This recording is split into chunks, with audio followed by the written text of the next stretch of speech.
Президент Садыр Жапаровдун мурдагы журт башчылары менен болгон жолугушуусу ушул аптадагы негизги саясий окуялардын бирине айланып, учурда кызуу талкууга алынып жаткан кези, Кыргызстандын мурдагы жана учурда башчылардын жолугушуусу тууралуу калк ичинде ар кандай талкуулар жаралып, арасында ача пикирде болгондор да жок эмес. Айрымдары жолугушууну кубаттаса, кээ бирлери ачык эле сындап чыгууда. Мурдагы президенттер менен болгон жолугушууну уюштурууга эмне түрткү болду жана анын максаты эмнеде? Көпчүлүктү түмөн түйүшкө салган ушул жана башка суроолор боюнча президент төмөндөгүдөй пикирин билдирди. Баарын дубайга чогултаардан мурда Бишкекте Сооронбай Шарипович менен Алмазбек Шаршеновичти бир столго олтургузуп экөөнү элдештиргенбиз. Экөө элдешип бири-бирин кечиришип тараган. Андан кийин баардык мурдагы президенттерди чогулттук.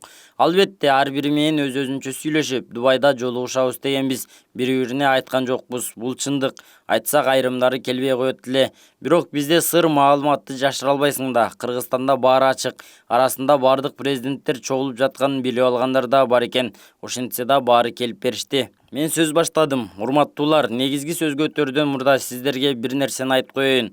Кыргыз саясатчылары жалган сөздөрдү таратмай адатыбыз бар эле.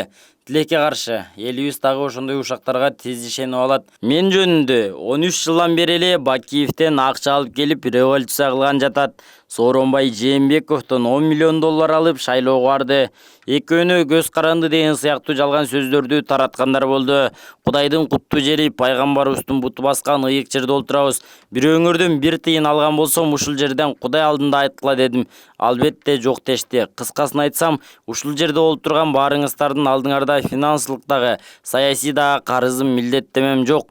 Менин президент болушума бирөөңүздөрдүн да тиешеңер жок. Бир гана Кудай алдында, анан карапайым элдин алдында милдеттүүмүн.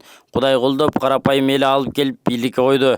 Ошондуктан арабызда отургандын арасынан бирөө жарымга милдеттенмеси барбы деген ар кандай күмөн ойлордон алыс болуңуздар. Сиздерди чогулткан себебим бирөө эле, ынтымакка алып келүү. Башчылар ынтымакка келмейин, башкалар ынтымакка келиши кыйын экен.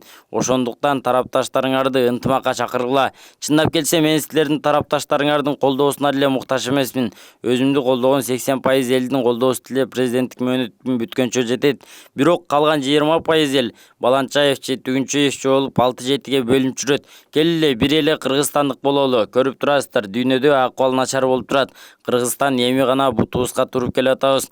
Былтыр экономикабызда жакшы жылыштар болду. Быйыл андан да жакшы болот. Эмдиги жылы андан 5 бетер болот. Кылымдын долбоору болгон темир жол, ири кестердин куруу иштерин баштадык. Ушундай ири долбоорлорду ишке ашырып алышыбыз керек. Ошондо Кыргызстандын келечеги кең болот. Күчтүү мамлекет болобуз. Кудай буйруса дедим. Менден кийин сөздү улуулашып Аскар Акаевич улады. Андан соң баары сөз сүйлөп ынтымакка келели, бир умуштун болуп биригели демилгемди колдоп кубатташты.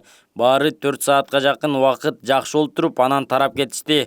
Мындан сырткары, журналисттин Садыр Жапаровго Бакиев мыйзам чегинде соттолгонун айтып, сизде ал кылмышкерди кармаганын ордуна эмне жолугушуп жүрөт дешүүдө деген суроосуна төмөндөгүдөй жооп берди. Ооба, ал киши боюнча соттолду деген соттун чечими бар. 13 жылдан бери Беларуска биздин башкы прокуратура бизге өткөрүп бериле деп 4 жолу суроо талап жөнөткөн экен. 4 жол тең баш тартышкан.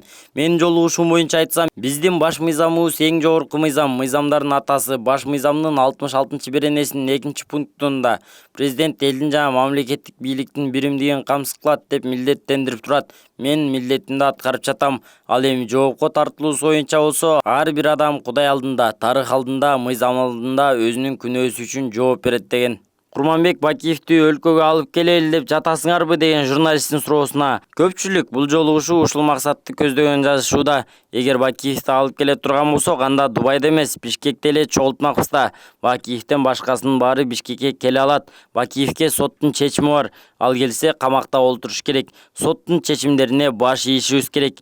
Эми мындан ары кандай кадам? Бул ынтымак жолугушуу өз жолу менен мыйзам алдында кимдин жоопкерчилиги болсо, ал өз жолу менен улана бериш керек. Мыйзамдарды, соттун чечимдерин аттай өтмөй жок. Мындан ары деле ынтымак чогулуштарды улай беребиз. Мен бардык саясатчыларды ынтымак столуна олтургузууга даярмын. Ынтымак бар жерде ырыс бар дейт эмеспи элибизде. Ошондой эле сол соңу катары журналист, саясатчылар демекчи Мадымаровду деле ынтымак столго чакырып койбойсузбу деген суроосуна төмөндөгүдөй жооп берди. Аны деле чакырганда дагы үйгө чакырганбыз.